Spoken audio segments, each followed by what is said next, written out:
ఈరోజు ఇదే సమయానికి దేవుణ్ణి మనమందరము కలిసి గణపరిచేదానికి ప్రభు కృప కలుగును గాక. ఒక మాట మీకు జ్ఞాపకం చేస్తాను. ఎందుకంటే దేవుని సన్నిధిలో ఇక్కడ ఒక సేవకుడు ఉన్నాడు, ఒక సంఘము ఉంది అని అంటే మనిషి ఉద్దేశం చేత కట్టబడినటువంటిది మందిరము కాదు, మనిషి ఆలోచన చేత సమకూర్చబడినటువంటిది సంఘము కాదు ప్రియులారా. ఎంతో మంది భక్తులు వారి అనుభవంలో దేవుని గురించి అంటారు, యెహోవా నా కాపరి అంటారు. అలాగనే ఇప్పుడు మన ప్రాంతానికి ఏదైనా ఒక భయం అనేటువంటిది చోటు చేసుకున్నప్పుడు, ఎవరో తెలియనటువంటి వ్యక్తులు సంచరిస్తూ ఉన్నప్పుడు కొన్నిసార్లు గుర్కాలను పెడతా ఉంటారు. అలాగనే ఎందుకు, ఏ ఇంట్లో కూడా దొంగలు పడకుండా, ఏ ఇంటికి కూడా అపాయము రాకుండా ఉండేదానికి. అందుకే భక్తుడు ప్రార్థన చేస్తారు దేవుని గురించి, నేను నమ్మినటువంటి దేవుడు కొనుకని దేవుడు, ఆయన నిత్యము నీ కొరకు తండ్రి కుడిపార్శ్వమున ఆసీనుడై ఉండి రాత్రింబగళ్ళు విజ్ఞాపన చేస్తూ ఉన్నారు. భూమి మీద దేవుని నమ్మినటువంటి నీవు ఎందుకు మందిరము అనంటే, ఆ మందిరం మీద రాత్రింబగళ్ళు ఆయన కన్నులు చూస్తూ ఉన్నాయి. ఆయన నామమును బట్టి ప్రార్థించినటువంటి వారి ప్రతి ప్రార్థన ఆయన చెవులు ఆలకిస్తూ ఉన్నవి. కాబట్టి మందిరం అనేటువంటిది ఎవరి ఆపద కష్టం వచ్చినప్పుడు ప్రార్థన చేస్తే వారి జీవితాల్లో అద్భుతమైన కార్యాలు జరుగుతాయి. దేవునికి మహిమ కలుగును గాక. ఎందుకంటే ఈరోజు ఆదరణకర్త పరిచర్య అనేటువంటిది ఇది ఒక సంస్థ, ఇది ఒక వ్యవస్థ అనేటువంటిది దేనికనంటే మత మార్పిడి చేసేది సంస్థ కాదండి. అనేకుల్ని సంపాదించుకునే ఏదో మా జనాభా సంఖ్యలో వేసుకునేదానికి ఇది ఒక వ్యవస్థ కాదు. కానీ ఒక్క విషయం మీకు జ్ఞాపకం చేస్తాను, ఎందుకంటే ఎప్పుడు మేము మతాన్ని గురించి చెప్పం, అలాగనే ఆచారం గురించి చెప్పం.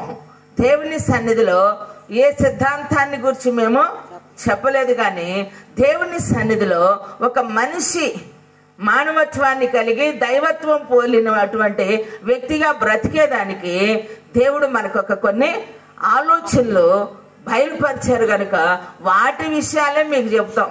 ఈరోజు ఏదైనా ఒక షాప్కి వెళ్ళినప్పుడు ఒక వస్తువు కొనాలి అన్నప్పుడు దాని గురించి డెమో ఇస్తారా? ఇరా, అవునా కదా? ఒక హెల్మెట్ కొనాలనుకున్నాం అనుకోండి, ఇది స్టాండర్డా కాదా అంటారు. ఇది రోడ్డు పక్కన పెట్టి ఎత్తి కిందేస్తారు, కాలుతో తొక్కుతారు. కారణం ఏంటంటే దాని స్టాండర్డ్ గురించి మనకి తెలియచేస్తూ ఉంటారు. ఈ విధంగా ప్రతి స్థలంలోనికి వెళ్ళి దేవుని గురించి ప్రకటించేదానికి కారణం ఏమిటంటే ప్రియులారా, రోమీయులకు రాసిన పత్రికలో ఒక చక్కని మాట ఉంటుంది. మీకు ఒక పాయింట్ జ్ఞాపకం చేస్తాను. 18వ వచనం, మొదటి అధ్యాయము 18వ వచనం. దుర్నీతి చేత సత్యమును అడ్డగించు మనుషుల యొక్క సమస్త భక్తిహీనత మీదను దుర్నీతి మీదను దేవుని కోపము పరలోకము నుండి బయలుపరచబడుచున్నది. ఎందుకనగా దేవుని గురించి తెలియశక్యమైనది ఏదో అది వారి మధ్య విశదమై ఉన్నది. దేవుడు అది వారికి విశదపరచును. ఆయన అదృశ్య లక్షణమును అనగా ఆయన నిత్య శక్తియు దేవత్వమును జగదుత్పత్తి మొదలుకొని సృష్టింపబడిన వస్తువులను ఆలోచించుట వలన తేటపడు చున్నది కనుక వారు నిరత్తురులై ఉన్నారు. చప్పట్లు కొట్టి దేవుని స్తుతిద్దామా ప్రియులారా? దుర్నీతి చేత సత్యమును అడ్డగించు మనుషుల మీద దేవుని కోపము రగులుకొని పోవచ్చు ఉంది ప్రియులరా. ఈరోజు ప్రపంచవ్యాప్తంగా జరిగేటువంటి పరిస్థితులు చూడండి. ఈరోజు ప్రశాంతంగా ఉంది కాబట్టి మనం ఇక్కడ కూర్చున్నామండి. కానీ ఈరోజు నేను ఒక చిన్న స్క్రీన్ షార్ట్ వీడియో లాంటిది పెట్టాను. మయన్మార్లో ఈరోజు 2 రోజుల క్రితం వచ్చింది కదా, బ్యాంకాంగ్లో, థాయిలాండ్లో భయంకరమైనటువంటి విధ్వంసం జరిగింది. ఈరోజు ఒక చోట కాదు కదా, ఏదో ఒక చోట ప్రతిరోజు ఏదో ఒక భయంకరమైనటువంటి సంఘటన మనము చూస్తూనే ఉన్నాం. కుప్పగూలిపోయినాయి. చూస్తూ ఉన్న బిల్డింగ్లు, రోడ్లు, కార్లు, మనుషులు ఎంతమంది చనిపోయారో కూడా బయటికి తేల్చుకోలేనటువంటి పరిస్థితులు. ఈరోజు ప్రశాంతంగా ఉంది కాబట్టి మనము కూర్చున్నాం. కానీ ఇంకొక చోట భయంకరమైనటువంటి అలసడి చోటు చేసుకుంటూ ఉంది. ఎక్కడో ఒక చోట వినేవాళ్ళం ఏదో జరిగింది, ఏదో అయ్యింది అని.